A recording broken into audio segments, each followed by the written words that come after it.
విజయవాడలో ఎప్పుడూ లేనంతగా ఈసారి వర్షాలు బాగా పడ్డాయి. తుఫాన్ వల్ల చాలా వరకైతే మునిగిపోయాయి.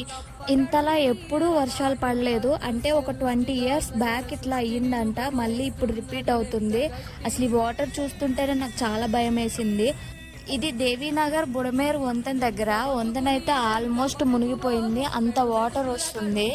ఇంకా బ్యారేజ్ గేట్లు కూడా మొత్తం అన్నీ ఓపెన్ చేశారు. అయినా కానీ ఇటువైపు ఇంత వాటర్ వస్తుంది. ఇలా చాలా ఇల్లులు అయితే మునిగిపోయాయి. ఈ ఒక్క ఏరియానే కాదు, విజయవాడలో ఎక్కడ చూసినా ఇలానే ఉన్నాయి. అంటే కొన్ని కొన్ని ఏరియాస్ మాత్రమే సేఫ్ గా ఉన్నాయి. మిగిలిన ఏరియాలు మొత్తం ఇలానే మునిగిపోయాయి. ఇంకా మార్నింగ్ 10 ఆ టైం అయ్యేసరికి ఇంట్లోకి వాటర్ అయితే వచ్చేసి చాలా వరకు అందరు సామాన్లు తీసుకొని ఫ్లైఓవర్ పైకి అయితే వచ్చేసారు.